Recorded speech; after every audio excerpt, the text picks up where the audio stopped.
Саламатсыздарбы, урматтуу мекендештер.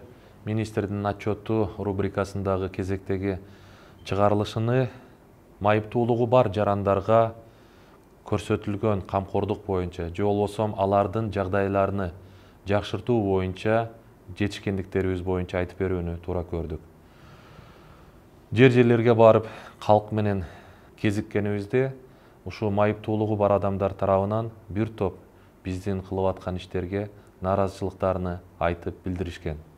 Өзүңүздөргө белгилүү болгондой, майыптардын укуктары жана кепилдиктери жөнүндө мыйзам боюнча ар 5 жылда биз майып жарандарыбызга санатордук, курорттук дарыланууга бекер жолдомо беришибиз керек. Ошону менен бирдикте эле инвалиддик коляскага муктаждыгы болсо, биз ал муктаждыгыны бекер чечип берүү биздин милдет.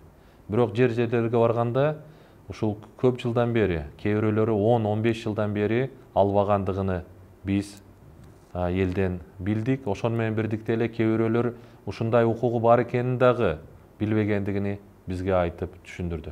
Ошондуктан биринчиден биз мурдагы болгон биздин карыздарды жоюу максатында ошол 10 жыл, 12 жыл, 15 жылга чейин барбаган адамдарды ушу 5 жылга чейин түшүрүү максатында 3,5 эсе ушул санатордук, курорттук дарыланууга болгон чыгымдарыбызды көбөйттүк дагы.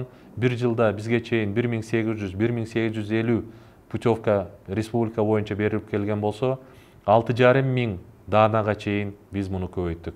Бул деген 3,5 эсеге чейин биз мурдага караганда майып жарандарыбызды санатордук, курорттук дарыланууга жолдомо берүүнү жакшырттык десек болот. Ошону менен бирдикте эле биз атайын жоболорго өзгөртүүлөрдү киргизүү менен электрондук кезекти дагы түзүп койдук. Мына бүгүнкү күндө биз ушу сиздердин укугуңуздар толук кандуу сакталышы үчүн ушул жолдомолорго акчалай берүү жагындагы колго алып бүгүнкү күндө өкмөттүн кароосуна биз киргиздик. Мен ойлойм, жакынкы күндөрдө өкмөт кабыл алып бере турган болсо, биз берген санаторияга же курортко барбастан өзүңүздөр каалаган жака барып тиешелүү дарылануу алууга мүмкүнчүлүк түзүлөт. Ошону менен бирдикте эле инвалиддик коляска боюнча дагы тилекке каршы бизде мындай нараазычылыктар бар болгон. Кандай болгон нараазычылыктар? Бул баягы эл тарабынан же болбосо ошо биздин майып жарандарыбыз тарабынан көп функционалдуу коляскаларга суроо талаптар зор болуп келген. Тилекке каршы биздин мыйзамдар көп функционалдуу коляскаларды алууга мүмкүнчүлүк бизге берген эмес.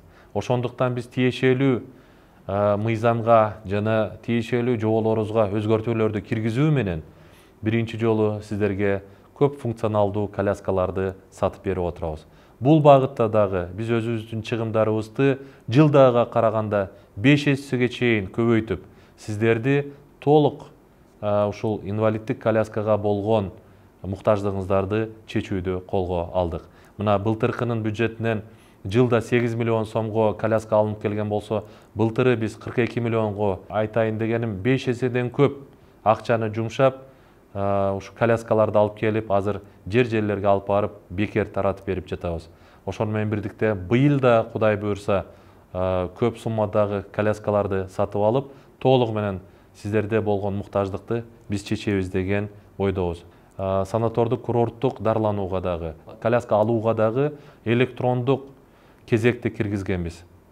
Кудай буйрса, бул да болсо биздин жерлердеги кызматкерлер тарабынан ар кандай коррупциялык көрүнүштөрдү жокко чыгарууга түздөн түз шарт түзөт деген ишенимим бар.